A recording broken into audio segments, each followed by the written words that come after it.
Baik, bismillahirrahmanirrahim. Assalamualaikum warahmatullahi wabarakatuh. Sebelumnya, perkenalkan, nama saya Jihadul Hazmi.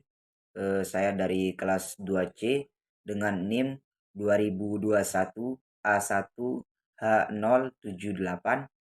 Ingin menjelaskan sedikit mengenai materi yang saya dapatkan, yaitu tentang urgensi integrasi nasional sebagai salah satu parameter persatuan dan kesatuan bangsa.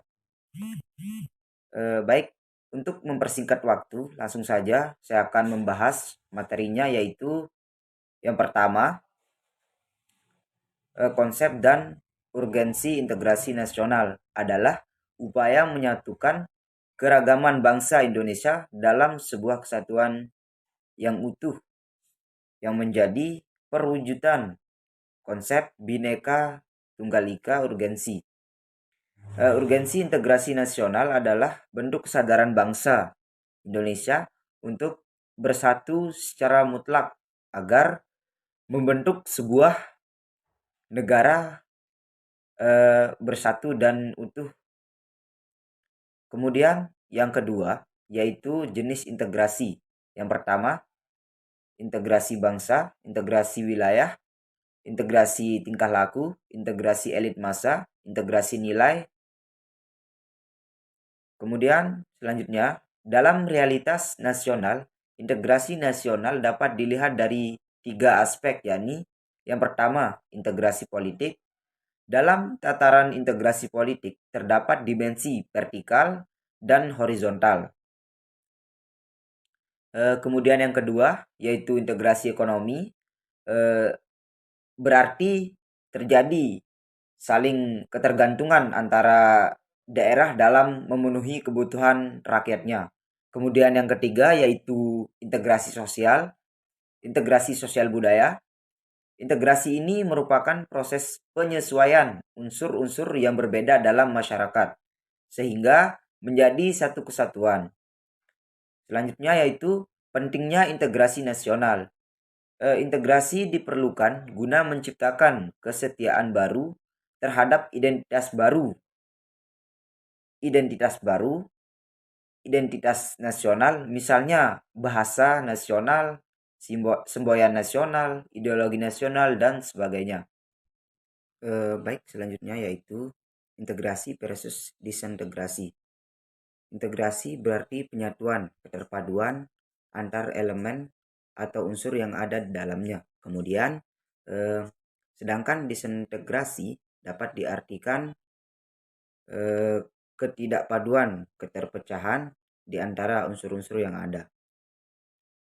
Selanjutnya yaitu alasan mengapa integrasi nasional diperlukan.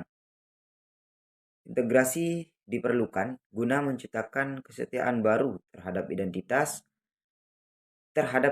baru yang diciptakan, seperti identitas nasional, simbol negara, semboyan nasional, ideologi nasional, dan sebagainya.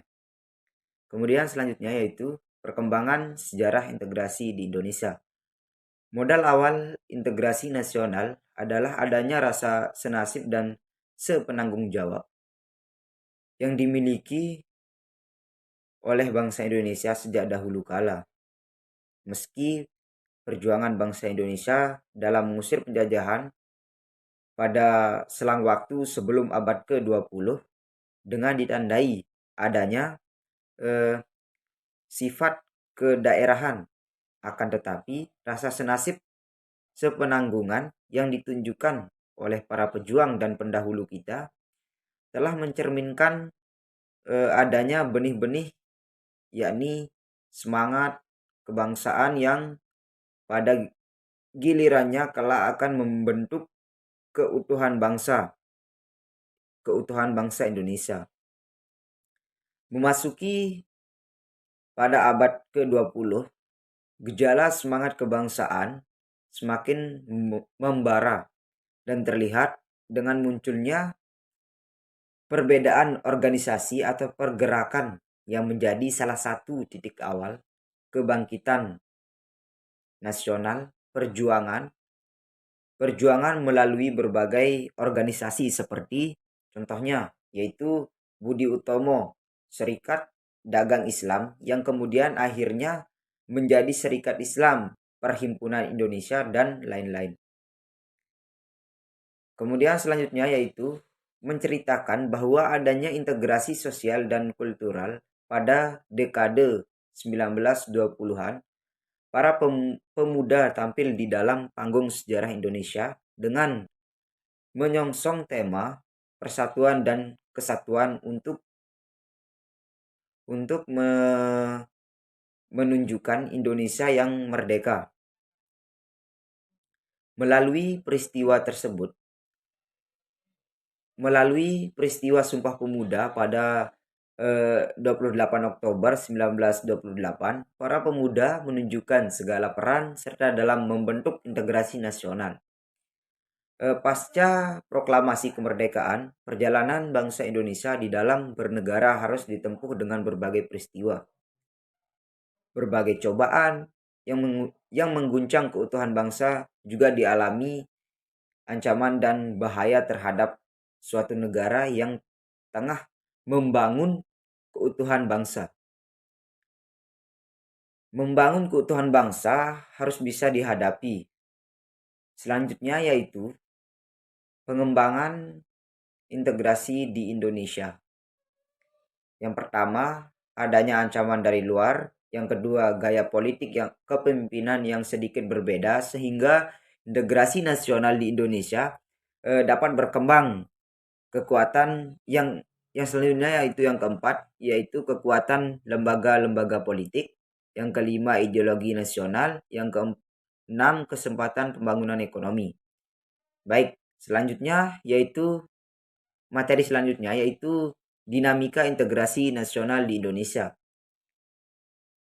Sejak kita bernegara tahun 1945, upaya membangun integrasi secara terus-menerus dilakukan terhadap banyak perkembangan dan dari dinamika integrasi yang terjadi di Indonesia.